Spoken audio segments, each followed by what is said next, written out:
Hello, I'm Oliver. I'm an alcoholic, and this is the Big Book meeting of Alcoholics Anonymous. Let's start with the Serenity Prayer. God grant us the serenity to accept the things we cannot change, the courage to change the things we can, and the wisdom to know the difference. We are in the middle of page 23 of the fourth edition of the Big Book, the paragraph starting with "Once in a while he may tell the truth." Okay, నమస్కారం అండి. నా పేరు రమణ. నేను తాగుబోతుని. ఆలివర్తో పాటు మళ్ళీ big book అధ్యయనం చేసుకోవడానికి మనం కలిసాము. చాలా సంతోషం. ఒక్కసారి ప్రశాంత ప్రార్థనతో మొదలు పెడతామండి. దేవ, నేను మార్చలేని విషయములను అంగీకరించుటకు నాకు ప్రశాంతత నిమ్ము, మార్చగలిగిన విషయములను మార్చుకున్నట్టుకు ధైర్యం నిమ్ము, మరియు పైరెంట్కి గల తేడాన్ని తెలుసుకును వివేకము నిమ్ము. మనం ఎక్కడున్నామంటే 22వ పేజీ తెలుగు బిగ్ బుక్ లో 22వ పేజీ ఆఖరి పేరాలో ఉన్నామండి. Yes Oliver, please. Thank you. Once in a while, he may tell the truth. We're talking about the alcoholic from the paragraph before, just an alcoholic who keeps drinking when it makes no sense. And the truth, strange to say, is usually he has no more idea why he took that first drink than you have. So, he'll make up excuses that don't mean anything, but then occasionally he'll tell you the truth, which is that he doesn't know why he drinks. Some drinkers have excuses which they're satisfied part of the time. I had a horrible childhood. My wife left me. Whatever it is, some horrible thing. My dog died. My friend's dog died. I saw a movie where a dog died. Something. But in their hearts, they really do not know why they do it. I mean, we know that's not the real reason. Once this malady has a real hold, they are a baffled lot, very confused, very not understanding themselves. There is the obsession that somehow, someday, they will beat the game. But they often suspect they're down for the count. I used to have that obsession. Someday I'll get better. Someday I'll just stop drinking. Someday this will end. But there's no reason why tomorrow should be any different than today. Today I woke up and got drunk. Tomorrow I want it to be different, but it's going to be the same thing because nothing is changing. And down for the count is a boxing reference? Yeah, it is. I'm sorry. It's Okay. like I when you mean, punch somebody and they go down. Yeah. I might say that, but because you cannot translate easily. Down for the count. Anyway, Yeah. ఏమంటే మనం తాగుబోతు గురించి మాట్లాడుతున్నాం అండి. కింద 3 వారాల క్రితం మనం ఆపినప్పుడు ఏంటంటే, ఎప్పుడు పడితే అప్పుడు, అవసరం లేనప్పుడు, ముఖ్యంగా ఎప్పుడైతే తాగకూడదో అప్పుడు తాగేవాడే తాగుబోతని మనం తాగుబోతు వర్ణనలో ఉన్నాం. అయితే ఎప్పుడో ఒకసారి మాత్రం అతను నిజం చెప్పవచ్చు. ఇది 22వ పేజీ ఆఖరిలో ఉందండి. మళ్ళీ చెప్పినట్టు సరే, వింతగా ఉన్నప్పటికీ వాస్తవం ఏమిటంటే, తిరిగి మొదటి డ్రింక్ ఎందుకు తీసుకున్నాడో మీకెలా తెలియదో అతనికి కూడా అలాగే తెలియదు. కొంతమంది తాగుబోతులైతే ఏవేవో కారణాలు చెప్పి కొంతకాలం పాటు తృప్తి పడతారు. అది చెప్పడానికి సాకులు వేయి ఉండొచ్చు. ఏమండి, మా ఆవిడ తిట్టిందండి, లేకపోతే కుక్క చచ్చిపోయిందండి, లేకపోతే మా పక్కింట్లో కుక్క చచ్చిపోయిందండి, లేకపోతే నేను సినిమాలో కుక్క చచ్చిపోయి ఉన్న దృశ్యం చూశానండి. ఇలా రకరకాల సాకులు. ఏ సాకు కావస్తే ఆ సాకు వాడుకోవటం మనకి అలవాటే. ఆ కారణాలు ఎందుకు చెప్పుకుంటామంటే కొంతకాలం తృప్తి పడడానికి అంటుంది బుక్. కానీ వారి హృదయాల్లో మాత్రం వారు ఎందుకు అలా చేస్తున్నారో నిజంగా వారికే తెలియదు. ఒకసారి ఈ రుగ్మత వారి మీద పూర్తిగా పట్టు సాధించిన తరువాత వారిలో పూర్తిగా గాబరా చోటు చేసుకుంటారు. ఇది ఈ విషయం ఏంటంటే, అది పూర్తిగా మనని గట్టిగా పట్టుకున్నాక ఆ మహమ్మారి ఆవరించిందంటే వాళ్ళకి అసలు ఏమవుతుందో వాడికి అర్థం అవుతుంది. తాగుబోతుకి వేరే బ్యాఫిల్డ్ లాట్ అన్నాడు. అంటే గాబరా అనే కాదు, అసలు అర్థం కావట్లా. నేను ఎందుకు తాగుతున్నానో నాకే అర్థం కావట్లేదు. ఏదో ఒక రోజు ఏదో ఒక రకంగా ఈ ఆటలో తాము గెలవగలమన్న బలీయమైన నమ్మకాన్ని కలుగుతారు. ఆలివర్ చెప్తున్నాడు, నేను చెప్తున్నాను, ఇక్కడ చాలా మంది చెప్పగలరు. తాగుతున్నంతసేపు ఏదో రోజు వదిలిపోతుందిలే, తాగకుండా ఉండే రోజు ఎప్పుడో అప్పుడు రాబోతోంది, త్వరలోనే రాబోతోంది, అసలు రేపే తాగడం మానేస్తాను, ఇట్లా అనుకోవడం సహజం. రేపొచ్చి పొద్దున లేవడం మళ్ళీ తాగడం కూడా సాధ్యం. ఇది తాగుబోతు జీవితంలోని విచిత్రమైన పరిస్థితి. కానీ తాము పరాజితులమయ్యామని అప్పుడప్పుడు అనుమానిస్తూనే ఉంటారు. అదే అన్నాడు. They often suspect that they are down for the count. అది. మనం మన్ని ఇది చితకబాదేస్తోంది. నేను నేల మీద నేలపాలైపోతున్నాను అన్న అవగాహన మాత్రం బలంగా ఉంటుంది. కాతే బయటికి ఎప్పుడో అప్పుడు నయమవుతానులే అనే ఒక నమ్మకం మాత్రం కలిగి ఉంటుంది. ఇది చాలా విచిత్రమైన పరిస్థితి. ఏం చెప్తున్నాడు? Yes. Oliver. Thank you. How true this is, few realize. How true it is that we're down to the count that we're defeated. In a vague way, in an unclear way, their families and friends sense these drinkers are abnormal.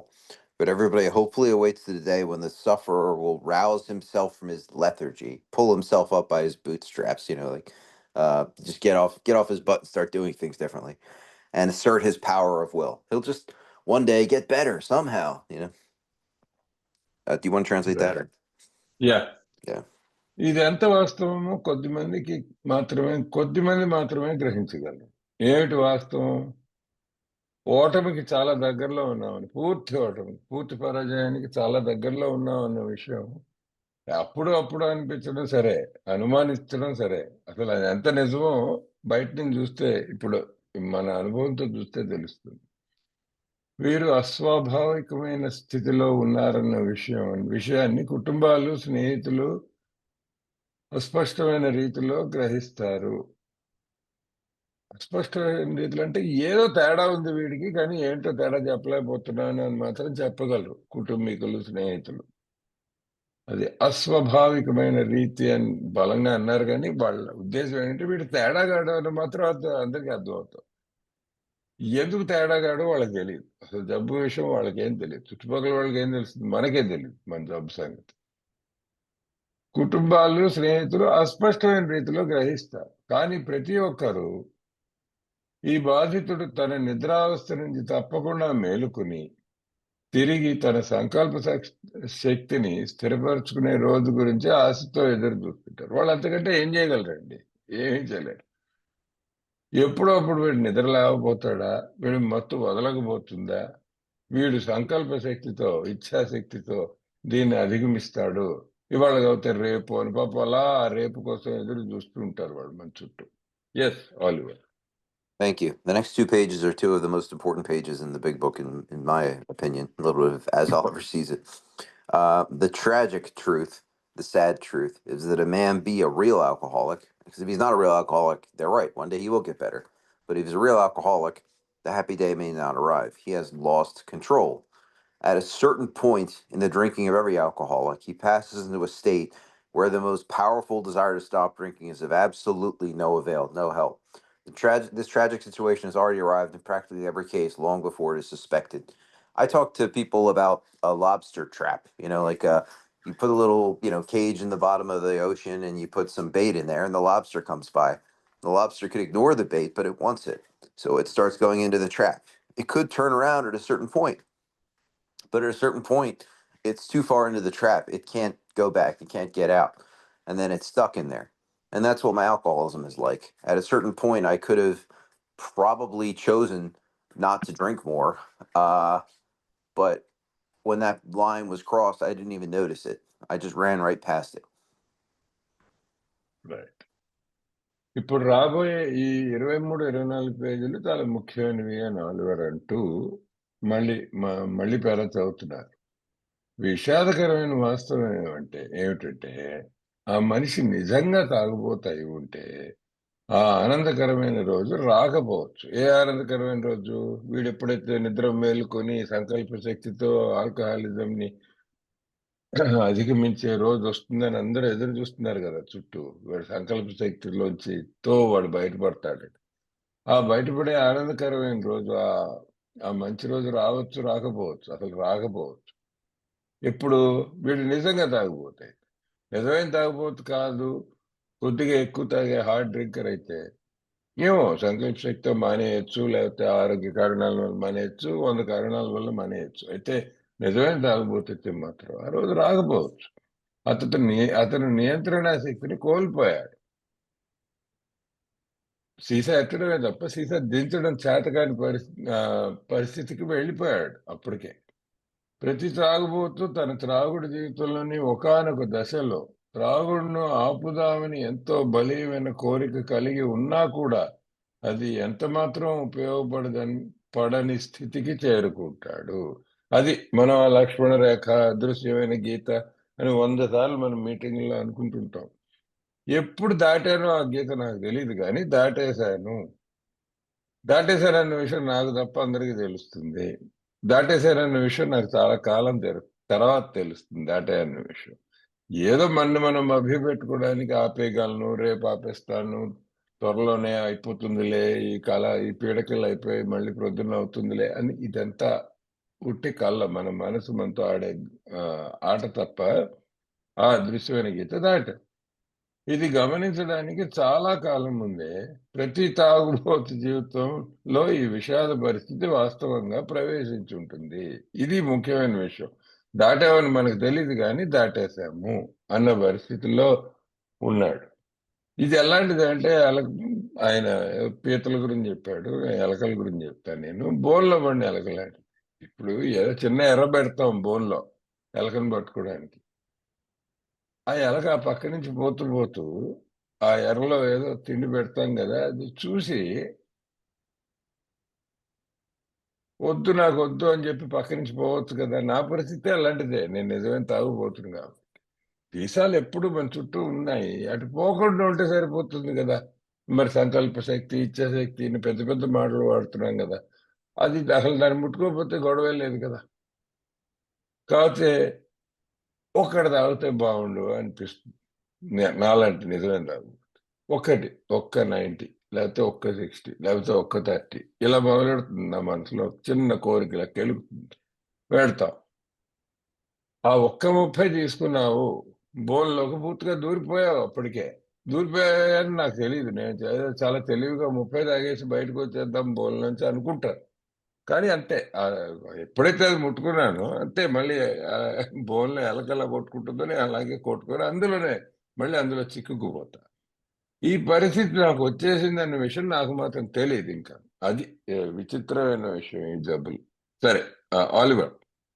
Thank you. This whole paragraph is italicized, which I was taught means they spent more money printing it, and so it's a bigger deal to them when they italicize things. The fact is that most alcoholics, for reasons yet obscure, still unknown, have lost the power of choice in drink. I can't choose not to drink. Today, I choose not to drink is not something I can do. Today, I either choose to work my spiritual program or I don't. If I don't work my spiritual program, a drink is inevitable. Maybe not today, but sometime soon. Our so called willpower becomes practically non existent. We have willpower in every area of our life except in this one. We are unable at certain times to bring into our consciousness with sufficient force the memory of the suffering and humiliation of even a week or a month ago. We're without defense against the first drink. One of the most insulting things that I hear in AA is people talking about somebody who went out and drank, and then one of them will say he wanted to drink more than he wanted to stay sober. It's insulting because it implies I know what that person wants and I know what that person desires. But the point is, it also contradicts the big book, which says that we can't choose not to drink. It maybe today I offer you a drink and you say no, because today you can bring into your mind with sufficient force the memory of that suffering. But that defense is not always there. And tomorrow I offer you a drink and you take it. And nothing is different except that you didn't have the ability tomorrow to bring into your mind with sufficient force that memory. You, in and of yourself, by your own resources, if you're an alcoholic of this variety, will not be able to choose to stay sober for the rest of your life. And it's not if, but when we pick up a drink. We are alcoholics. Our default setting is to be drunk. Right. So ఇవి వచ్చేది కొంచెం బలంగా ముద్రించారు కదండీ! బలంగా ముద్రించారు, వంకరగా ముద్రించారు. ఐటాలిక్స్ అంటాం కదా ఇంగ్లీష్‌లో. అట్లా ఎందుకు రాశారు అంటే చాలా ముఖ్యమైన విషయం అని సూచించడానికి కొంచెం గట్టిగా ముద్రించారు. గట్టిగా ముద్రించడం అని ఇప్పుడు చాలా సులభంగా అంటున్నాం గానీ 39లో వాళ్ళు ఈ పుస్తకం మొదట చేసినప్పుడు దానికి ఎక్కువ ఖర్చు కూడా అయ్యుంటుంది. అంత ఎక్కువ ఖర్చు పెట్టి ఎందుకు ఇలా వేరేగా మార్చి రాశారు ఈ పదాలు, ఈ వాక్యాలు ఇప్పుడు రాబోయే పారాగ్రాఫ్ అంటే అంత ముఖ్యమైనది అని మనం అర్థం చేసుకోవాలి అంటున్నాడు. అయితే ఏమని రాసింది? కారణాలు ఇంకా నిర్ధారించబడలేదు. నిర్ధారించబడలేదంటే ఇప్పటికి కూడా నిజం చెప్పాలంటే. కానీ చాలా మంది ఆల్కహాలిక్స్ త్రాగుడు విషయంలో తమ ఎంపిక శక్తిని కోల్పోయారనేది మాత్రం వాస్తవం. అదండి. నేను తాగుడు ఎప్పుడో మొదలుపెట్టిన కాలేజీ రోజుల్లో ఇవాళ తాగను అనుకుంటే తాగలేదేమో. ఇవాళ తాగుతాను అనుకుంటే తాగానేమో. అంటే నా ఇచ్చ ప్రకారం నా మనసుతో నేను ఇవాళ తాగుతాను, ఇవాళ తాగను అనే ఆహ్, ఆ రెండిట్లోనూ వ్యత్యాసం ఉండి దాని ప్రకారం నేను నడుచుకోగలుస్తున్నా. అది మొట్టమొదటిలో పరిస్థితి. ఈ పుస్తకంలో ఇప్పుడు వీడు చెప్తున్న పరిస్థితికి నేనొచ్చేటప్పటికి, నాలాంటి ప్రతి నిజమైన ఆల్కహాలిక్ వచ్చే వాళ్ళకి ఎంపిక శక్తిని కోల్పోవడం ఇది చాలా ముఖ్యమైన విషయం. మనం అసలు ఎంచుకోవటం లేదు. తాగుతాను, తాగను అన్న ఎంపిక మనం మన మెదడు వాడి చేయటం లేదు. మేము ఉందనుకునే ఆత్మ నిగ్రహ శక్తి వాస్తవంలో కానరాదు. ఆత్మ నిగ్రహ శక్తి, సంకల్ప శక్తి, ఇచ్ఛాశక్తి ఇవన్నీ విల్ పవర్. అంటే వేరే విషయాల్లో విల్ పవర్ లేదంటే ఉద్యోగంలో ప్రదర్శించగలం, ఇంట్లో ప్రదర్శించగలం, సొంత వ్యవహారాల్లో ప్రదర్శించగలం. ఇచ్ఛాశక్తి పూర్తిగా ఎగిరిపోలే. తాగుడు విషయంలో మాత్రం ఇచ్ఛాశక్తి లేదు, ఏ శక్తి లేదు మనకి. అసలు మన మెదడుతో ఆలోచించే శక్తే కోల్పోయాం. తాగుడు ముందర మనం అంతా హతాశులం అయిపోయాము.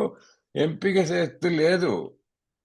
తాగుతానా, తాగనా అన్న ఎంపిక లేదు. ఎప్పుడు తాగుతా అన్న ఎంపిక ఒక్కటే ఉంది. అదేంటంటే పరిస్థితులను బట్టి కుదరకపోతే రాత్రి, రాత్రి కుదరకపోతే అర్ధరాత్రి, అర్ధరాత్రి కుదరకపోతే మర్నాడు పొద్దున తప్ప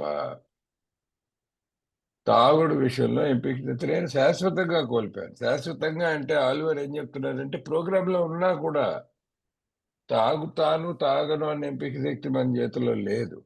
మన చేతిలో ఉన్నదేంటంటే ఎంపిక శక్తి ఇవాళ నేను నా ఆధ్యాత్మికమైన ఈ 12 సోపాల కార్యక్రమాన్ని కార్యాచరణలో పెట్టగలుస్తున్నానా? పెడతానా లేదా? ఇవాళ పొద్దున్న లేచానండి ఇప్పుడు. నేను నా ఏ ప్రోగ్రామ్ చేసుకుంటానా లేదా అన్నది మాత్రమే నా చేతిలో ఉన్న ఎంపిక. చేసుకోకపోతే ఏమవుతుందో వందల వేల మంది ఉదాహరణల ద్వారా మనకు తెలుస్తుందేంటంటే ఇవాళ కాకపోతే రేపు, రేపు కాకపోతే ఎల్లుండి మళ్ళీ సీసాకి దగ్గరవుతాడు. ఆధ్యాత్మిక ప్రోగ్రామ్‌ని వదిలి పక్కదారి పడితే. అంతేగాని ఇవాళేదో నాకు ఎంపీసీతొచ్చేసింది. నేనేదో ఆలోచించి చేస్తున్నాను తాగకపోవడం అనేది అబద్ధం. అది నిజం. అదసలు కానే కాదు. కొన్ని సందర్భాల్లో ఒక వారం లేదా ఒక నెల క్రితం అనుభవించిన బాధలు, అవమానాల యొక్క జ్ఞాపకాలను గుర్తు తెచ్చుకోవడానికి ఎంతో ప్రయత్నం చేసినా మా వలన అయ్యేది కాదు. అది తాగుడు వల్ల ప్రపంచంలో అనేక అవమానాలు అనుభవిస్తాం. రోడ్డు మీద పడతాం. నేను పడ్డా, రోడ్డు మీద పడ్డా. ఉద్యోగంలో చాలా అవమానాలు జరిగాయి. ఇంట్లో పిల్లలు ఎదురుగుండా అవమానాలు జరిగాయి. భార్యతో అయితే నిరంతరంగా అవమానపడుతూనే ఉన్నాను. ఒక మనిషిగా నా స్థాయి తగ్గిపోతూనే ఉంది. మరి ఇవన్నీ ఎప్పుడు జరిగాయండి అంటే నిన్న జరిగాయి. లేకపోతే కిందటి బుధవారం జరిగింది. లేకపోతే కిందటి నెల జరిగింది. మరి తాగితే అవన్నీ జరిగాయి కదరా! తాగకపోతే జరగవు కదరా! అని ఎవడన్నా బుద్ధున్నాడు చెప్తే, అదసలు మన జ్ఞాపకంలోకే రాకుండా చేస్తుంది ఈ జబ్బు. మన మేధాశక్తి ఎంతుందని మనం చాలా గొప్పగా ఫీల్ అవుతుంటాము. అసలు నిన్న జరిగిన అవమానం గుర్తు రాకుండా ఇవాళ తాగే పరిస్థితిలోకొచ్చాం. ఇది. మొదటి డ్రింక్ నుండి మాకు రక్షణ అనేది లేదు. ఎందుకు? నేను తాగుబోతుని. నిజమైన తాగుబోతునైతే తాగడం నా సహజ లక్షణం. నా అందరికీ అసహజమైన లక్షణం. తాగి కింద పడిపోవడం. అందరికీ అంటే 100కి 90 మందికి. నాలాంటి నిజమైన ఆల్కహాలికులు 10 మంది ఉంటారు. వాళ్ళకి తాగి పడిపోవడమే సహజ లక్షణం. ఇదే నా జబ్బు విషయం. ఇందులో పెద్ద బాధపడిపోవాల్సిందేం లేదు. ఇదొక జబ్బు నాకుంది. అయితే ఇప్పుడు ఆయన చెప్పింది ఒక మంచి మాట ఏంటంటే, మీటింగ్‌కొస్తారండి కొంతమంది. వచ్చి కొన్నాళ్ళుంటారు. కొన్నేళ్ళు గూడా సోబరుండొచ్చును. ఆ తర్వాత బయటికి పోయి తాగడం జరుగుతుంది. జరగచ్చు. ప్రతి వాళ్ళకి జరగాలని లేదు. జరిగిన వాళ్ళుంటారు. జరిగితే, "అయ్యో! వాడు తాగేట్ట కదా!" అని అంటారు ఎవడో. అంటే వీడు పెద్ద మనిషి తరహాలో ఇంకోడేమంటాడు, అవును. ఆ సమయంలో వాడికి సోబర్‌గా ఉండాలన్న కోరికుంటే, కాకంటే తాగాలన్న కోరిక ఎక్కువైనట్టుంది. అందుకని తాగాడు. మనం ప్రతి క్షణం ఇలాగా ఆహ్, రెండిటిని ఏంటంటే బరువు తూస్తూ ఉంటాం, ఒక తూకం వేస్తుంటాం. ఏమిటి తా తాగితే బాగుంటుందా, తాకపోతే బాగుంటుందా అని. ఆ క్షణాన్ని వాడికి తాగితే బాగుంటుందన్న తూకం ఎక్కువైంది, వెళ్ళి తాగాడు. ఇదంతా ఎంత అవమానకరం అంటే తాగుబోతుకి అసలు నీకు నువ్వు చేసుకుంటున్న అవమానం ఇది. ఎందుకంటే ఇదేదో నువ్వు తూకం వేస్తున్నావు, బేరీజు వేస్తున్నావు, ఆలోచిస్తున్నావు, నీ మేధాశక్తితో నువ్వు ఎంపిక చేస్తున్నావు అనుకోవడమే అసలు బిగ్ బుక్ చెప్పేదానికి విరుద్ధంగా ఉంది. అసలు ఎంపిక లేదండి మనకి తాగుడు విషయంలో. నిరంతరం లేదు, శాశ్వతం లేదు. ప్రోగ్రాం ఉన్నా కూడా మనకి మనకి ఒకటే ఎంపిక ఉంది మన ముందు, ప్రతి క్షణం ప్రతిరోజు. నేను ఆధ్యాత్మికమైన కార్యక్రమం చేస్తున్నానా లేదా, అంతే. చేయని రోజు ఏదో ఒక రోజు వెళ్ళి తాగడం తథ్యం. అది వాడిని అవమానించినట్టు అవుతుంది. వాడేదో ఎంపికతో చాలా స్పృహ ఉండి చేశాడు అన్న విషయం. అది వాడికి అవమానం, నీ జబ్బుకి అవమానం, నీకు అవమానం అని చెప్తున్నాడు. Yes Oliver. Thank you. The almost certain consequences of all taking even a glass of beer do not crowd into the mind to deter us. So the consequences of what happens when we drink don't stop us from drinking. Even one beer. We'll have one beer and then we'll be off to the races, as they say. If these thoughts occur, if we remember what happened the last time we drank, the thoughts are hazy and readily supplanted, that means replaced, with the old threadbare idea. Threadbare is like when you've worn a shirt 10,000 times and it's falling apart. It's a worn out idea that this time we shall handle ourselves like other people. I never have before, but this time it will be different. There is a complete failure of the kind of defense that keeps one from putting his hand on a hot stove. Whatever country you're living in, whatever race you are, whatever religion you are, whatever political views you have, whatever differences between us there may be, I think all of us can agree that putting your hand on a hot stove is a very painful thing and you don't want to do it again. But when it comes to drinking, those natural and instinctive reflexes are gone. కేవలం ఒక glass beer తీసుకున్న సంభవించే ఖచ్చితమైన పర్యవసానాలు మన మనసులోకి ముసురు కొనక ఆ పని విరమించలేము. ఏం జరగబోతోంది అన్నది మేధస్సుకు తెలీదా అంటే తెలుసండి. తాగితే మళ్ళీ వెళ్ళకూడని చోటకని తెలుసు. కానీ తెలియడం వేరు. ఆ తెలిసింది జ్ఞాపకంలోకి రావడం వేరు. ఆ జ్ఞాపకంలోకి వచ్చాక దాన్ని బట్టి ఆలోచనను, ఆచరణను మార్చుకోవడం వేరు. అసలు ఇవన్నీ మనం కోల్పోయాం అప్పటికే. ఒకవేళ అటువంటి ఆలోచనలు వచ్చినా ఏంటి ఈ జ్ఞాపకం, ఒరేయ్ ఇట్లా చేస్తే ఏమవుతుందో అన్న ఒక అనుమానం ఒకవేళ వచ్చినా అవి అస్పష్టంగా ఉండి ఈసారి మనల్ని మనం మిగిలిన వారిలాగే సరిగ్గానే సంభాళించుకోగలమనే పాత బలహీనమైన ఆలోచన ఈ ఆలోచనలను త్రోసిపుచ్చుతుంది. ఏ ఆలోచన? ఇప్పుడు ఒక ఆలోచన ఉంది, తాగితే ఏమవుతుందో భయం ఉందనుకోండి, కొంపతీసి ఆఫీసర్ భయం ఉందనుకోండి, ఇంకా ఆ భయాన్ని పక్కకు తోయడానికి ఇంకో ఆలోచన ప్రవేశిస్తుంది మనసులో. ఇది బాగా బలహీనమైన ఆలోచన. థ్రెడ్ బేర్ అన్నాడు ఇంగ్లీష్లో. థ్రెడ్ బేర్ అంటే బాగా వాడేసిన చొక్కా ఉందనుకోండి, అది బాగా పలచబడిపోతుంది, ఇంకా చిరగడానికి సిద్ధంగా ఉంది. అన్నిసార్లు వాడేసాం ఈ ఆలోచనని. ఏ ఆలోచన? లేదు నిన్న జరిగింది వేరు, అది వేరే కథ. ఎందుకంటే నిన్న తాగింది వేరు, నిన్న తాగిన పరిస్థితి వేరు, చుట్టూ ఉన్న మిత్రులు వేరు, ఏదో నా మూడే వేరు, అసలు నిన్న పరిస్థితి, నా మానసిక స్థితే వేరు. ఇవాళ అలా ఉండదు. ఇవాళ నేను చాలా చక్కగా మిగతా 90 మందిలాగా ఒకటి తాగుతాను. అసలు 2 దగ్గర ఆపేద్దామని బలంగా నేను అనుకున్నాను అనే ఆలోచన ప్రవేశిస్తుంది. ఇది అసలు మనని బోల్తా కొట్టే ఆలోచన ఇదే. ఎందుకంటే నిజంగా అలాగే సంభాళించుకోగలమన్న పాత బలహీనమైన ఆలోచన తోసిపుచ్చడంతో మనం ఏ పరిస్థితిలో ఉన్నామంటే ఆ క్షణాన కాలుతుందని తెలిసి కూడా నిప్పును ముట్టుకోకుండా ఉండలేనటువంటి రక్షణ పూర్తిగా విఫలమైన దుస్థితి. ఇప్పుడు ఏ దేశంలో కానివ్వండి, ఏ రంగు వాళ్ళైనా, ఏ మతం వాళ్ళైనా, మనిషి పుట్టాక ఒకటైతే వాస్తవం, వేడి పెనం ముట్టుకుంటే కాలుతుంది, వాత పడుతుంది, నిప్పు ముట్టుకుంటే కాలుతుంది. ఇది మనందరం ఒప్పుకోగలం కదండి, ఇందులో పెద్ద వివాదం ఏమీ లేదు. అయితే కాలుతుందని తెలుసు కూడా నిప్పులో చేయబెట్టే వాళ్ళ జాతి మంది. ఆల్కహాలిక్ జబ్బు అలాంటి. ఇది అవమానపడాల్సిన విషయం కూడా కాదు. ఇది నా జబ్బు అంతే. నేను అందరూ వేడిపోయిన ఒకసారి ఎప్పుడో జీవితంలో కూసంత ముట్టుకొని అబ్బో ఇది వేడిగా ఉంటుందని చెప్పి జీవితం అంతా ముట్టుకోరు. అది వాళ్ళ నైజం, మనిషి నైజం. మనం ఏంటంటే ఇది పదే పదే ముట్టుకుంటాం, పదే పదే కాలుతుంటుంది. కాలిన ప్రతిసారి బాధ అనుభవిస్తాం. అనుభవించి కూడా మర్నాడు వెళ్ళి మళ్ళీ నిప్పులో చేయబెట్టే నైజం మనది. ఇది మన జబ్బు లక్షణం అంతే. Yes. All good. Thank you.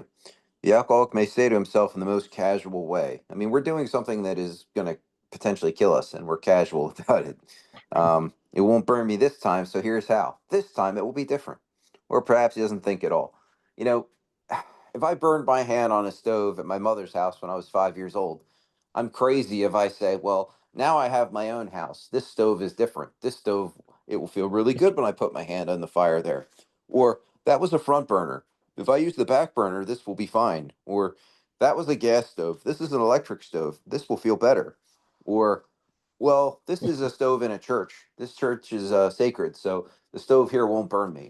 But that's the kind of insanity that we're talking about when it comes to drinking. Oh wow, I've never had this kind of alcohol before. This will be okay, or anything like that. Or perhaps isn't thinking, how often has someone begun to drink in this nonchalant way, this casual way, and after the third or fourth, pounded on the bar, bang, bang, bang, and said to ourselves, for God's sake, how did it ever get started again? Only to have that thought supplanted, replaced by, well, I'll stop at the sixth drink, or what's the use anyhow? You need the second drink more than the first, and you need the third more than the second, is really how it is. Once I've started drinking, I cannot stop. The first drink tastes like hope, and then after that, they all taste like desperation. Okay.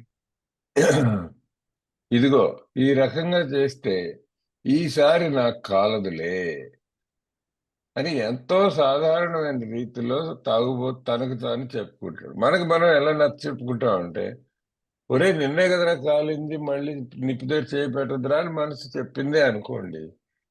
ఈ రకంగా చేస్తే ఈసారి నాకు కాలదులే. ఎందుకు? మనం 100 సాకులుంటాయి. నేనటు పోయి వేరు, ఇవాళ పోయి వేరు. నిన్న ఇలా పెట్టాను చెయ్యి, ఇవాళ ఇలా పెడతా. ఈ- ఏదో ఒకలాగా కృత్రిమంగా ఒక మనసులో ఒక ఆలోచన ఎలా చెప్తుంటుందంటే, పర్వాలేదు వెళ్ళి చేపెట్టి చూడు, ఏం కాదు, ఇవాళ బాగానే ఉంటుందిలే అని చెప్తుంటుంది. లేదా ఈ విషయం గురించి అతను ఆలోచించకపోవచ్చు. అంటే మన్ని ఇది తినేస్తోందండి, చంపేస్తుంది. మన్ని మృత్యు వైపుకి తథ్యంగా పట్టుకెడుతుంది ఈ తాగుడు. ఈ పొయ్యి వ్యవహారం ఏదో చేయి కాల్చడం వ్యవహారం కాదు కదా. అసలు మనం జీవితమే కాల్ చేసుకుంటున్నాం కదా, జీవితాన్ని భస్మం చేసుకుంటున్నాం కదా. మరి దీని గురించి సాధారణమైన రీతిలో అతి మామూలుగా ఎట్లా ఆలోచిస్తున్నాం అన్నదే అసలు ముందు ఆశ్చర్యకరమైన విషయం అంటున్నారు కదా. దాని గురించి మరి కొంచెం గంభీరంగా ఆలోచించాల్సిన అవసరం ఉంది కదా. మరి ఇది జీవన మరణ సమస్య అని అనిపిస్తోంది కదా. అనిపించినప్పుడు కనీసం ఇది మామూలు చేయి ఆటపడేలాంటి మామూలు సమస్య కాదు, చిన్న సమస్య కాదు అన్న స్ఫురణ మనకు ఉంటుంది కదా. మరి ఎందుకు ఇలా మనం అంత సాధారణంగా ఉంటున్నాం? అసలు ఒక్కోసారి అయితే ఆలోచించకపోవచ్చు దీని గురించి. పొయ్యి లేదు, ఏం లేదు, పెడతాను పద అని చెప్పి చేయి పెట్టడానికి సిద్ధం ఎందుకు పడుతున్నాం?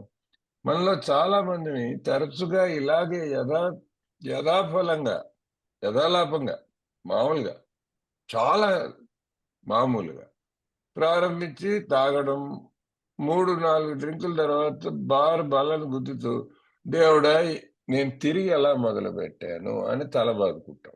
ఎప్పుడు? తాగాక. అయ్యో మళ్ళీ ఎందుకు మొదలు పెట్టాను, నిన్నే కదా మానేద్దాం అనుకున్నాను. మరి యథాలాపంగా మొదలు పెట్టడం ఏమిటి, సాధారణంగా ఆలోచించడం ఏమిటి, జీవన మరణ సమస్య గురించి ఇంకొంచెం కష్టపడి కొంచెం గంభీరంగా ఆలోచించక్కర్లేదా అని మనం ఎన్నిసార్లు ప్రశ్నించుకోలేదు? నేనైతే 1000 సార్లు చెప్పు, వేలకు వేల సార్లు చెప్పు. నేను 6వ డ్రింక్తో మానేస్తాను. ఇప్పుడు అది 3 అయిపోయాయి కదా, 4 అయిపోయాయి కదా, 6 అయ్యాక మానేస్తాను అని వచ్చింది ఆలోచన. ఇది కూడా చాలా మందికి పరిచితమైన ఆలోచనే.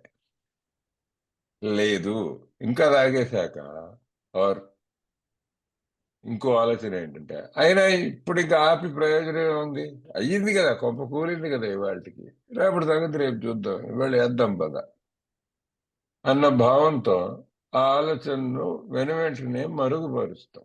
ఇది సమస్య. Yes Oliver. Thank you. When this sort of thinking is fully established in an individual with alcoholic tendencies, he has probably placed himself beyond human aid. So, psychiatry, therapy, medical treatment, this is human aid. And this might help us on the physical level, but on the level of actually keeping us sober, it won't do any long-term good. And unless locked up, may die or go permanently insane. So unless we're incarcerated, that's the one human measure that might keep us alive, is to be put in some sort of cage. Unless that happens, we're going to die or we're going to become wet-brained and go permanently insane. These stark and ugly facts have been confirmed by legions of alcoholics throughout history. So this is not a recent phenomenon. If you look back thousands of years, people were drinking themselves to death. But for the grace of God, there would have been thousands more convincing demonstrations. So many want to stop but cannot. So if it weren't for God's grace, every alcoholic would be drinking themselves to death like this. They want to stop, but they don't have the capacity to do it. They're not able to stop. Yeah, త్రాగుబోతు లక్షణాలు గల వ్యక్తిలో ఈ రకమైన ఆలోచన విధానం పూర్తిగా స్థిరీకరించుకున్నట్లయితే బహుశా అతను మానవ సహాయానికి అందనంత దూరానికి తనకు తానుగా వెళ్ళిపోయాడు. మానవ సహాయం అంటే ఏంటంటే డాక్టర్లు, మానసిక వైద్య నిపుణులు, ఇంట్లో పెద్దలు, సలహాదారులు, స్నేహితులు, వీళ్ళందరూ మానవులు తగు మాత్రం సాయం చేయడానికి సిద్ధంగా ఉన్నారు. కొందరు డబ్బు తీసుకుని సాయం చేద్దాం అనుకుంటున్నారు, కొందరు డబ్బులు అక్కర్లేకుండా సాయం చేద్దాం అనుకుంటున్నారు, వగేరా వగేరా. కాకపోతే సహాయం కోరి నిజాయితీగా వెళ్ళి ఆ సహాయాన్ని స్వీకరించి దాన్ని పట్టి ఆచరణలో పెట్టుకునేవాడు బాగుపడే వ్యక్తి. నేను తాగుబోతుంది, అసలు వీళ్ళందరూ సహాయం చేయగలరు నాకు, అప్పుడప్పుడు వెళ్ళి కోరతాను కూడా, నిజాయితీగా కోరతాను కూడా. ఎందుకు? స్వస్థత కోల్పోతోంది, ఒళ్ళు బాగలేదు, వెళ్ళి డాక్టర్ గారి దగ్గరికి వెళ్తే వాడు ఏదో మందు ఇస్తాడు, 4 రోజులు ఆపరా బాబు అంటాడు. అసలు ఆపే అంటే సరే 4 రోజులు వాడి మీద మర్యాదతో 4 రోజులు ఆపుతాను, ప్రాణ భయం అంటే చనిపోతాను చావు భయంతో ఆపుతానేమో, 4 రోజులు పుంజుకుంటుంది ఆరోగ్యం, మళ్ళీ మామూలే. ఇది సమస్య అండి.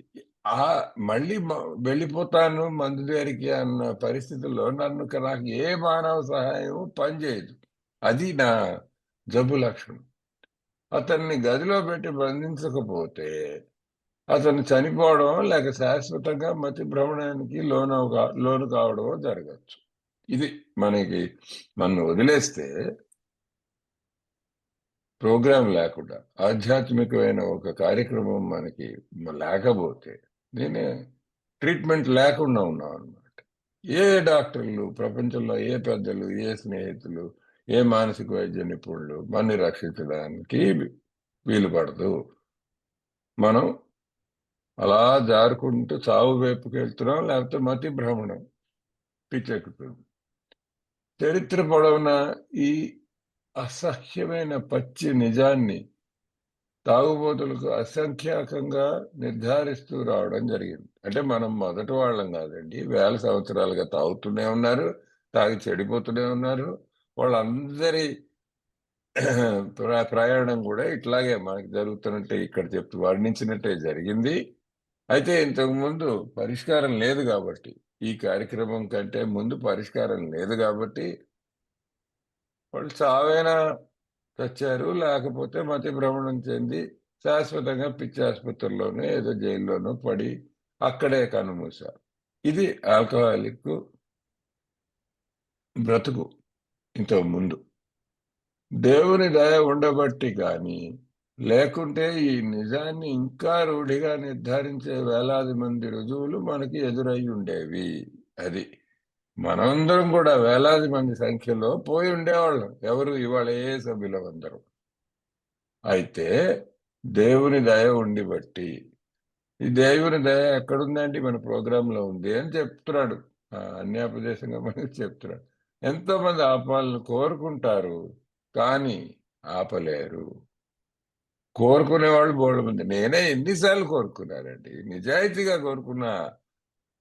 ఇది వదిలించు దేవుడా అని దేవుడికే ప్రార్థన చేసాం. పైగా పూర్తిగా మందు కొట్టే దేవుడిని నువ్వు వదిలించు అని ఎంత సిన్సియర్ గా ప్రార్థన చేసినా ఎట్లా వదులుతుందండి? దానికి ఒక పద్ధతి ఉంది అని చెప్తాడు ముందు ముందు. Yes Oliver. Thank you. And Romana, there's a lot in this paragraph. So if you need me to stop so you can translate, just interrupt me and I'll shut up. But this Will do. paragraph's really important. Yes, sir. Thank you. There is a solution. So page 24 is all problem, and then page 25 we come to the answer to that problem. Almost none of us like the self-searching. I don't like looking at myself. I'd much rather look at you and see what you're doing wrong and see what a sick person you are than to look at myself. The leveling of our pride, that doesn't sound attractive at all, frankly. I want to be proud. I want to be the best person. I want to lord it over other people. I want to have power and dominion and control. And that's not what we're doing here. The confession of shortcomings. Nobody wants to do that. Amends. I don't want to remember the time I hurt you. I want you to just get over it and not have to deal with it. None of us like doing this, which the process requires for successful consummation. Consummation is a very interesting word in English. It is what you do to seal an event. Usually it's used in the context of a marriage, and it's what happens on the wedding night when the husband and the wife get together. The consummation here is between the alcoholic and the God of the alcoholic's understanding.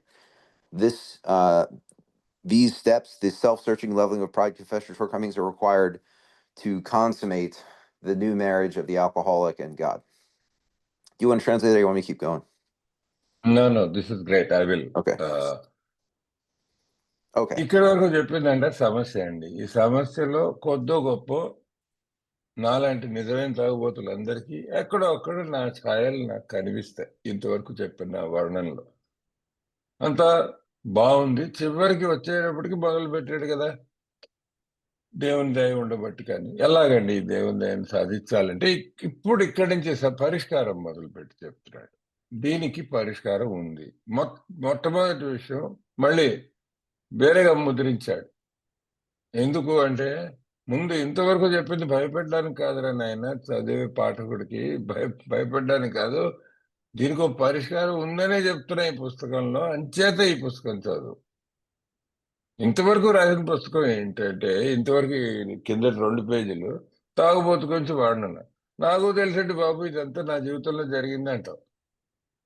దానివల్ల ఉపయోగం ఏమిటి?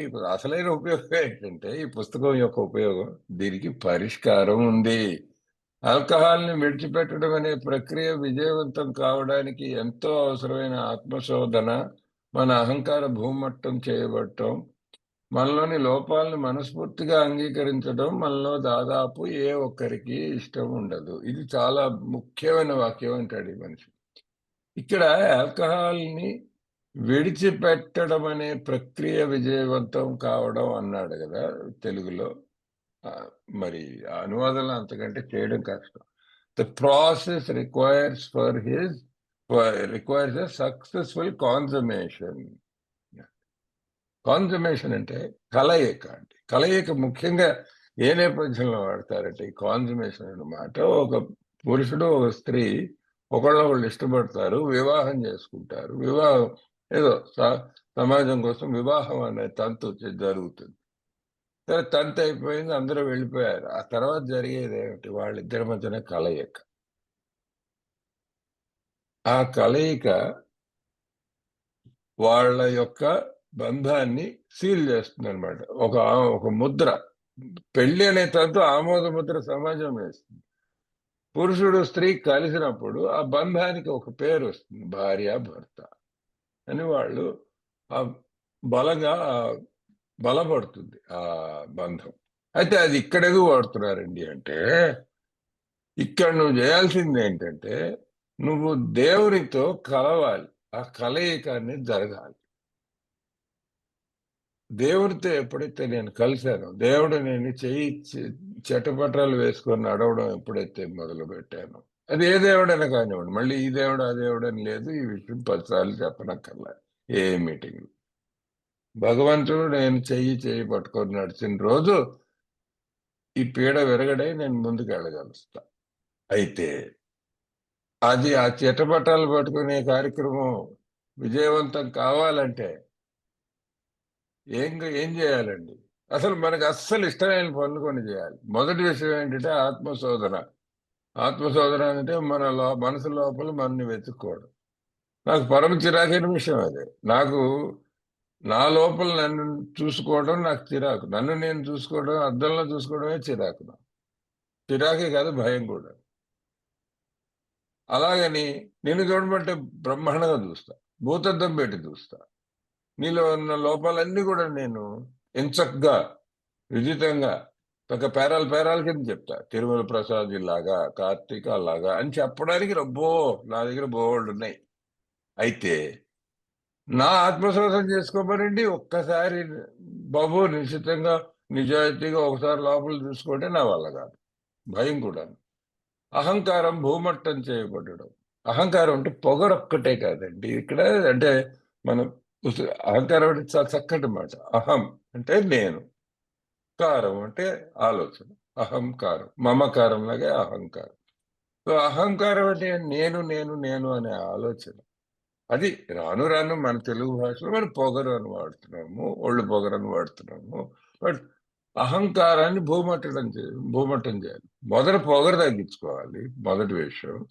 రెండేంటంటే నేను అనే స్వకేంద్రీకృతమైన భావం అంటాం మనం, self centred. అది నేలమట్టం చేయాలన్నాడు, భూమట్టం చేయాలన్నాడు. అమ్మో, సర్వనాశనం చేయాలి. తర్వాత మనలోని లోపాలను మనస్ఫూర్తిగా అంగీకరించడం అంటాడు. అంటే ఏంటి? ఇందాక మనం 8-9 సోపానాల్లో చెప్పుకుంటాం కదా. మనం ఇతరులు చేసిన తప్పులు జాబితా రాసుకోవడం, వెళ్ళి వాళ్ళని క్షమాపణ చెప్పు. అమ్మో, ఇదంతా నా వల్ల కాని పని. ఇవన్నీ చేస్తే అసలు మరి నా గొప్పతనం ఏమవుతున్నాయా బాబు? అది మొత్తం ఇవన్నీ చేస్తే అప్పుడు నువ్వు చెట్టా పట్ట పట్టుకొని దేవుడితో నడవగలవు, సోబర్గా నడవగలవు. మరి చేస్తావా? అది పరిష్కారం అంటున్నాడు. Yes. Thank you. But we saw that it really worked in others, and we had come to believe in the hopelessness and futility of life as we had been living it. I can give you an example from my personal experience. My brother got sober 3 years before me. I saw that AA worked in him. He was a low bottom, heroin addict, crackhead who suddenly began making amends, praying, and doing everything he could to be helpful to the family that he was mistreating and stealing from. However, I was not interested in Alcoholics Anonymous at that point because vodka still worked out pretty well for me, I thought. Fast forward 3 years, and I had come to believe in the hopelessness and futility of a life led by drinking. And at that point, I knew that AA worked because I saw that it worked in him. Um, when, therefore, we were approached by those in whom the problem had been solved, when we were 12 stepped, and it talks here about the sponsor approaching the sponsee, there was nothing left for us, nothing left to defend, no more delusions to hide behind, no more lies to tell myself, but to pick up the simple kit of spiritual tools laid at our feet. That's what a sponsor does. A sponsor doesn't work the steps for me. A sponsor doesn't run my life, doesn't tell me who to marry, doesn't tell me where to work, isn't my bail bondsman or my lawyer or my marriage counselor or my life coach. A sponsor's job is to show me how those spiritual tools work and to lay them at my feet so that I can pick them up and use them. That's what a sponsor is for. And if I'm really done, then that's going to be enough. Let me just finish up the paragraph, Ramon. We have found much of heaven, and we have been rocketed into a fourth dimension of existence which we have not even dreamed. This goes back to Bill Wilson on page 8, being catapulted into a fourth dimension.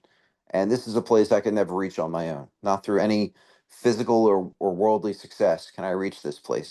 It's passive voice, rocketed. That means that God rockets me there. I don't bring myself there. God does it when I surrender my life to Him. And it's a place, it's the realm of the spirit. It's beyond the physical world, and it's beyond the material world and its joys, its successes. It's much better than all of that. I can't even dream of how wonderful it is when I come into Alcoholics Anonymous. But then I go through the steps and I get there, and I just want to stay there and help other people get there too. Yeah. అది. So మనస్ఫూర్తిగా అంగీకరించడం మనలో దాదాపు ఏ ఒక్కరికి ఇష్టం ఉండదు. సరే, ఇష్టం లేదు పక్కన పెట్టండి. కానీ కొందరు విషయంలో ఇది నిజంగా పనిచేయడం మేము చూసాం. మొట్టమొదటి విషయం ఏంటంటే, మరి ఏ మీటింగ్కి వచ్చినప్పుడు ఎవరి దగ్గర ఎవరి మీద పని చేసిందో రుజువులు కనబడతారు మనకి. కొన్నిసార్లు ఓల్డ్ టైమర్స్ అవి ఉండొచ్చు, కొన్నిసార్లు న్యూ కమర్స్. నాకంటే రెండు మూడు రోజుల ముందు సోబర్ అయిన వాడు కూడా నాకు ఉదాహరణే, నాకు రుజువు కిందే కనబడతాడు వాడు. వాడికి పని చేస్తుంది.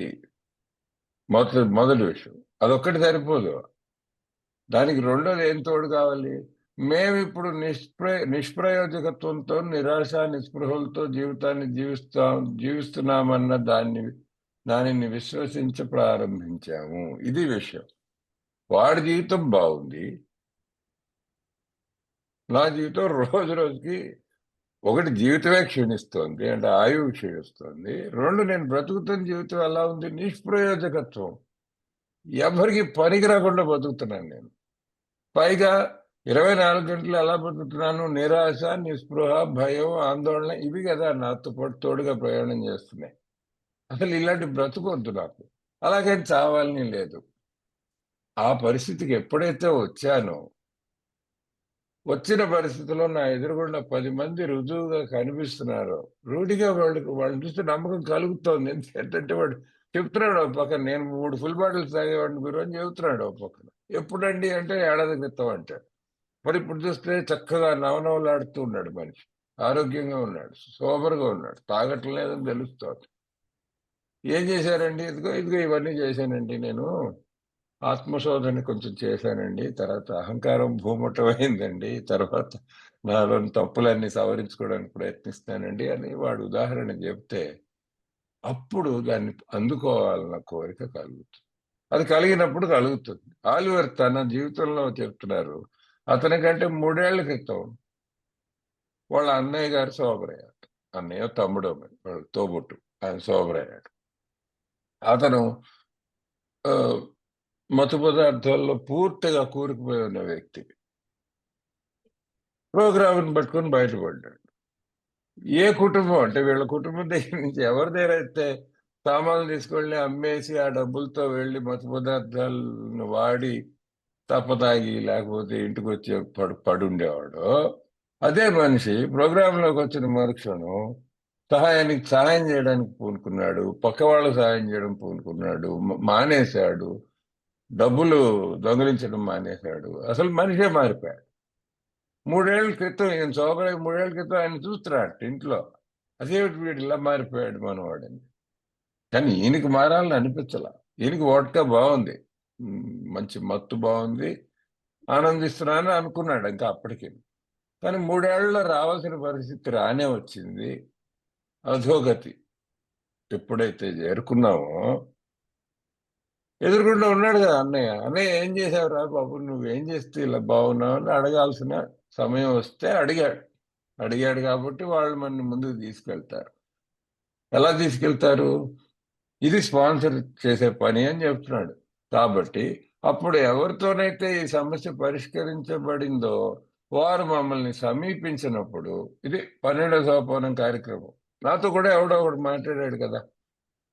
నాతో 2011 జనవరి 2వ తారీఖు పొద్దున ఒక పెద్ద మనిషి మాట్లాడాడు. 2012 జనవరి 2వ తారీఖు పొద్దున హైదరాబాద్లో పెద్ద మనిషి నాతో ఫోన్ చేసి మాట్లాడాడు, గంటసేపు మాట్లాడాడు. నాలో ఈ సమస్య పరిష్కరించబడింది అని చెప్పాడు.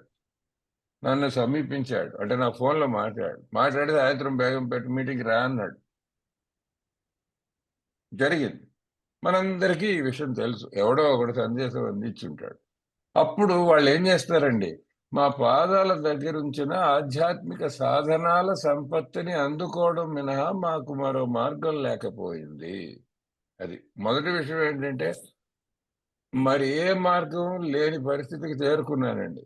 ఒకటే మార్గం, మీటింగ్కి వెళ్ళే మార్గం ఒకటి కనిపించింది. ఇంత వెలుగు, ఇంత పెసరు వెలుగు కనిపించింది ఈ చీకటి జీవితంలో. మీటింగ్కి వెళ్ళాను. వెళ్తే వాళ్ళు ఏం చేశారు? వాళ్ళు నన్ను సోబర్ చేయగలరండి? చేయలేడండి. ఎవడు నన్ను సోబర్ చేయలేడు. ఇది ముఖ్యంగా చెప్పాల్సిన విషయం ఇక్కడ. ఆధ్యాత్మిక సాధనాలు అంటే పనిముట్లు, టూల్స్. ఉలి, సుత్తి, మేకు, ఇది అది, ఇవి సాధనాలు. ఇవి స్పిరిచువల్ టూల్స్, ఆధ్యాత్మిక సాధనాలు. ఒక చిన్న బ్యాగ్లో సాధనాలు పెట్టాడంతే, నీ కాళ్ళ దగ్గర పెట్టి, పాదాల దగ్గర పెట్టి, ఎవరే ఇది ఎలా వాడాలో నేర్పిస్తాను అంటాడు స్పాన్సరు. నేను వాడాల్సింది మాత్రం నువ్వే. నీ ప్రోగ్రామ్ నువ్వే చేయాలి, స్పాన్సర్ చేయలేడు నీకోసం. ఇది ఇక్కడ చెప్పాడు. ఇక్కడి నుంచి మొదలైంది అసలు మన స్పాన్సర్‌షిప్ ఐడియా, ఉపాయం అన్నది ఇక్కడ మొదలైంది అని. సరే, అది చేయడం మినహా మనకు మార్గం లేదు. స్వ స్వర్గతుల్యమైన ఆనందాన్ని మేము కనుగొన్నాం. ఇది స్వర్గం ఎక్కడో లేదు. భూమి మీదే మనం సృష్టించుకోగలం అన్న విషయాన్ని మనం ఏలోకొచ్చాక తెలుసుకుంటాం అన్న గొప్ప సత్యం చెప్తున్నాడు. మరియు మేము ఎన్నడూ కలగని ఉనికి ఆహ్, యొక్క కలగనని ఉనికి యొక్క సారీ 4వ ఆయామంలోకి వేగంగా ప్రయాణించాం. 4వ ఆయామం గురించి బిల్ గూడా ఇందాక బిల్ కథలో చెప్పాడు. మనం కొద్ది వారాల క్రితం చదువుకున్నాం. 4వ ఆయామం అంటే ఏమిటి అని నేను కూడా చాలా సార్లు అడిగా ఈ ప్రశ్న. ఏం లేదంటే అది భౌతికమైన ప్రపంచాన్ని దాటి ఆధ్యాత్మిక ప్రపంచంలోకి అడుగుపెట్టాము. అడుగు పెట్టామని కూడా అంటల్లా. ప్రయాణించాం వేగంగా. కాకపోతే ఇది మన స్వప్రయత్నం వల్ల జరగట్లే. అది ప్రయాణించామంటే ఇప్పుడు రోజెస్‌లోకి ఎలాగైతే ఒక రాకెట్‌ని పంపించడం జరుగుతుందో ఎవరో పంపించారు నన్ను. ఏం పంపించిందండి నన్ను ఆధ్యాత్మిక జీవితంలోకంటే ఏ ప్రోగ్రాము, స్పాన్సరు, ఏ మిత్రులు, మీటింగ్ ఇవన్నీ కలిపి కూడగట్టుకొని నన్ను అందులోకి పంపించాయి. ఇంక పంపించాయంటే అందులో వేగంగా ప్రవేశిస్తున్నాను.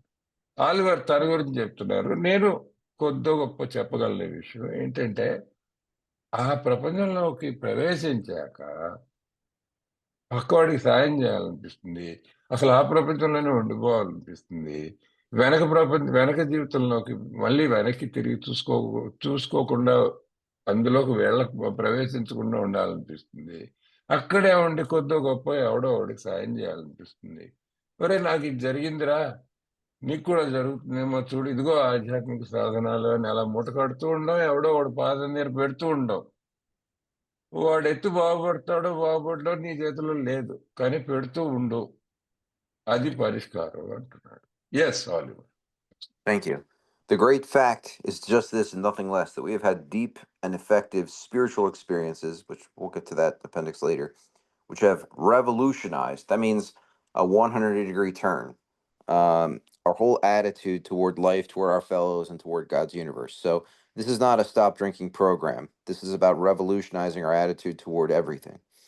The central fact of our lives today is the absolute certainty that our Creator has entered our hearts and lives in a way which is indeed miraculous. And so God has entered our hearts and into our beings in a miraculous way. Although I've heard it said, is entered our hearts and lives in a way which is indeed miraculous. And so God lives within our hearts in a way that's miraculous. Either one works, but in English they're totally different words. It's kind of interesting that both of them work, even though they mean different things. He has commenced to accomplish those things which we could never do by ourselves. And that's why it's a miracle. If I can accomplish it on my own, it's not a miracle. If I don't need God to do it, it's not a miracle. I can make coffee on my own. It's not a miracle that I can make coffee. The miracle is that God can take away the obsession to drink that drove my life for well over a decade, for about 14 years of obsessing over drinking and using drugs and doing anything I could to escape from reality. God takes over my heart and lives in me and changes my life in a way that is miraculous because that is now gone. Yeah! ఎట్టి సందేహం లేని గొప్ప వాస్తవం ఇదే. గొప్ప నిజం ఏమిటి ప్రోగ్రామ్‌లో? మాలో ఎంతో లోతైన మరియు ఉపయుక్తమైన ఆధ్యాత్మిక అనుభవాలు సంభవించాయి. ఇవి లోతైనవి, ఉపయోగపడేవి. Right? Deep and effective spiritual experiences అన్నాడు ఇంగ్లీష్‌లో. అవి జీవితం పట్ల, తోటివారి పట్ల మరియు దేవుని సృష్టి అయిన ఈ విశ్వం పట్ల మాకున్న పూర్తి దృక్పథాన్ని విప్లవాత్మకంగా ప్రభావితం చేశాయి. విప్లవం అంటే ఉన్నది ఊడిపోయి కొత్త సృష్టి పూరించడమే విప్లవం. అసలు నిజంగా చెప్పాలంటే ప్లవించడం అంటే ఏంటండి? ప్లవించడం అంటే విత్తనం మొక్క కావడం. ప్లవించడం. విప్లవం అంటే పాతది పోయి కొత్త మొక్క వస్తోందిక్కడ. ఈ మొక్క గురించి ఇందాల బిల్లు గూడా ఎఫ్‌బి చూసినప్పుడు అతనికి అనిపించిందిట. ఇదేదో కొత్త మొక్క మొలుస్తోందిరా వీళ్ళు అని చెప్పి. అది. కాకపోతే ఇక్కడ వాడింది మాత్రం విప్లవం గురించి. మనం విప్లవం అంటే ఏదో తలలు నరికేసే విప్లవం గురించి సినిమాల్లో చూస్తాం. ఇది కూడా అంతే విప్లవాత్మకమైన మార్పు ఇది మన జీవితంలో. ఎందుకంటే 24 గంటలు తాగుడు తప్ప మరో ఆలోచన లేని నాలాంటి తాగుబోతుకి అసలు ఆ తాగుడు ఆలోచనే లేకుండా గావించాడు. ఎవరు? ఎవరో ఉన్నత శక్తి. పేర్లు చెప్పాల్సిన అవసరం లేదు. కానీ జరిగింది. ఇది ఎంత లోతుగా జరిగింది, ఎంత ఉపయుక్తంగా జరిగిందంటే మళ్ళీ ఆ ఆలోచన రాలే. ఈ పథం మీద నేను నడుస్తున్నంత కాలం. ఆలివర్ 14 ఏళ్ళు పిచ్చి పిచ్చిగా తాగానని చెప్తున్నాడు. నేను సుమారు ఇంచుమించు అదే సమయం చెప్పుకోగలను. నాకు 10-15 ఏళ్ళు. మరి అలాంటిది ఇద్దరం తాగకుండా శనివారం పొద్దున ఇలా మాట్లాడుకుంటున్నావేంటి, బిగ్ బుక్ ఎందుకు చదువుకుంటున్నావు అంటే మరి స్వర్గతుల్యమైనది ఇది కాదా? మా హృదయాల్లో మరియు మా జీవితాల్లో సృష్టికర్త ఒక అద్భుతమైన రీతిలో సంపూర్తిగా ప్రవేశించాడనేది ఈనాటి మా జీవితాలలో కేంద్రీకృతమైన వాస్తవం. అది అసలు మా జీవితంలో ముఖ్యమైన వాస్తవం. దాని చుట్టూ మిగతా అంతా నా జీవితం నడుస్తోంది. కేంద్రీకృతమైన కేంద్ర బిందువు లాంటి వాస్తవం ఏమిటి, మధ్యలో ఉన్న వాస్తవం ఏమిటి అంటే సృష్టికర్త అద్భుతమైన రీతిలో సంపూర్తిగా ప్రవేశించాడు, బ్రతికి ఉన్నాడు. అదే అంటున్నాడు ఇందాకల. ఎంటర్డ్ ఒకటి, లివ్డ్ ఒకటి. ప్రవేశించాడు నాలో, దేవుడు ప్రవేశించడే ఓ పెద్ద అద్భుతం. రెండు అక్కడే ఉన్నాడు, ఉండి నాతో నన్ను నడిపిస్తున్నాడు. ఎందుకు అద్భుతం? ఎందుకండి అంటే నా అంతటి నేను చేసుకోలేనిది జరిగింది కాబట్టి అద్భుతం. ఆయన ఉదాహరణ ఇచ్చాడు, నేను ఉదాహరణ. కాఫీ చేసుకోవడం నేను చేసుకోగలండి, దానికి దేవుడు అక్కర్లే. నా కాఫీ నేను చేసుకుని తాగడంలో పెద్ద గొప్ప వెళ్ళే. ప్రపంచంలో లక్షల మంది చేస్తున్న పని అది. కాకపోతే నాటి పచ్చి తాగుబోతుకి తాగువాడు తాగుడు ఆలోచన పక్కన పెట్టి దేవుడే వచ్చి నా మనసులో స్థిరపడి కూర్చొని సృష్టికర్త నన్ను నడిపిస్తున్నాడు ముందుకి సోబర్గా అనడం, మరి అది అత్యద్భుతం కదా. మాకు మేముగా సాధించలేని ఎన్నో పనులను దేవుడు మాతో సాధించి పెట్టడం ప్రారంభించాడు. ఇది సోబర్ జీవితం వర్ణన. Yes. Thank you. I want to kind of finish out this page. Is that okay, or should we stop here? Please do. Okay. If you are as seriously alcoholic as we were, we believe there is no middle of the road solution, no easier, softer way. One of my sponsees says no door number 3. We're in a, you can only walk on the left side of the road or the right side of the road. If you walk in the middle, sooner or later you get hit by a truck. We were in a position where life was becoming impossible. We've reached a crisis point in our drinking and how it affects those around us. And if we had passed into the region from which there's no return through human aid. So again, humans can't help us.